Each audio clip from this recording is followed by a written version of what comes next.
पुराने दोस्त थे बाबा भयंकर, उनकी शादी हुई, उनको शादी में सेकंड हैंड कार मिली। अब मान लीजिए कि उनका अपनी वाइफ से झगड़ा हो गया। अब झगड़ा हो गया तो उन्होंने कहा ऐसे कि तैसे घूंसा मार के कार जो है तोड़ देंगे। अब जैसे ही कार को उन्होंने घूंसा मारा, अपना हाथ लेके बैठ गए। लास्ट लास्ट तक चढ़ा के आ रहे हैं और मन में सोच रहे हैं कि यार वाइफ चाहे जैसे भी हो, हमारे ससुर जी ने गाड़ी बहुत मजबूत दी है। तो अब देखो इसमें हुआ क्या है।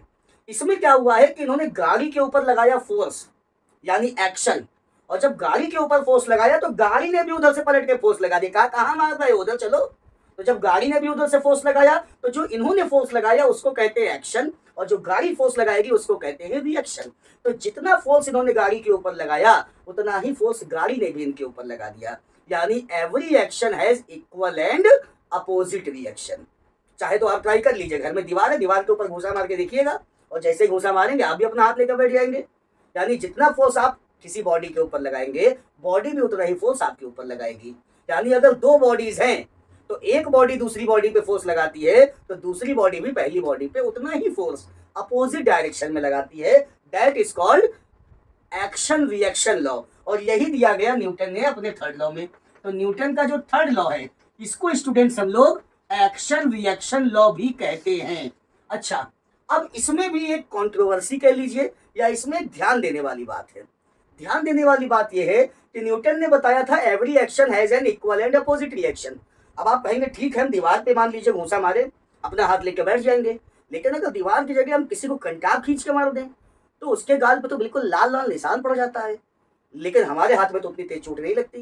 तो अगर every action has equal and opposite reaction है तो जितनी तेज हम उसके गाल पे कंटाप मारे उतनी तेज हमें भी अपने हाथ पे लगना चाहिए। ऐसा क्यों नहीं होता? तो स्टूडेंट्स, रिएक्शन फोर्स जो डिपेंड करता है वो डिपेंड करता है सरफेस के ऊपर।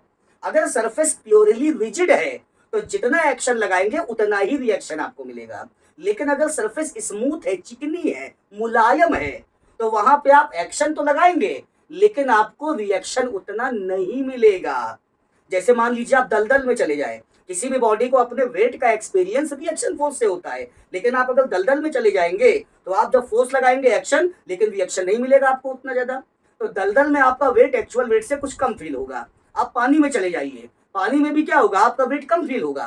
क्यों कम फील होगा? क्योंकि एक्शन तो आप लगा रहे हैं लेकिन रिएक्शन आपको कम मिलेगा। तो यानी कहने का मतलब ये है कि ये जो एक्शन रिएक्शन लॉ दिया गया था स्टूडेंट्स, ये किसके लिए दिया गया था? ये दिया गया था प्योरली रिजिड बॉडी के लिए। कि बॉडी अगर प्योरली रिजिड है तब आप उसके ऊपर जितना एक्शन लगाएंगे उतना ही रिएक्शन आपको मिलेगा। लेकिन अगर बॉडी सॉफ्ट है तो रिएक्शन कुछ कम मिलने वाला है। Thank you.